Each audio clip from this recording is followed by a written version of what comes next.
आंतरराष्ट्रीय योग दिनानिमित्त कोल्हापुरातील खणविहार सेवाभावी मंडळ आणि पतंजली योग समितीच्या वतीनं रविवारी सकाळी जलयोगाची प्रात्यक्षिकं सादर करण्यात आली।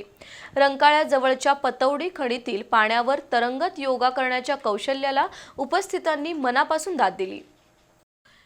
11 डिसेंबर 2014 मध्ये पंतप्रधान नरेंद्र मोदी यांनी आंतरराष्ट्रीय योग दिन साजरा करण्याचा युनोमध्ये प्रस्ताव मांडला। त्याला जगभरातील 175 देशांनी पाठिंबा दिला। त्यानंतर संयुक्त राष्ट्राकडून 21 जून हा दिवस आंतरराष्ट्रीय योग दिन घोषित झाला। यावर्षी रविवारी जगभर आंतरराष्ट्रीय योग दिन साजरा झाला। कोल्हापुरातील विविध संस्था संघटनांनी सुद्धा योग दिनाचे उपक्रम राबवले। कोल्हापुरातील खणविहार सेवाभावी मित्र मंडळ आणि पतंजली योग समितीच्या वतीनं रंकाळ्याजवळच्या पतौडी खणीत जलयोगाची प्रात्यक्षिकं सादर झाली। पाण्यावर तरंगत सादर झालेली योगची प्रात्यक्षिकं पाहून उपस्थित थक्क झाले।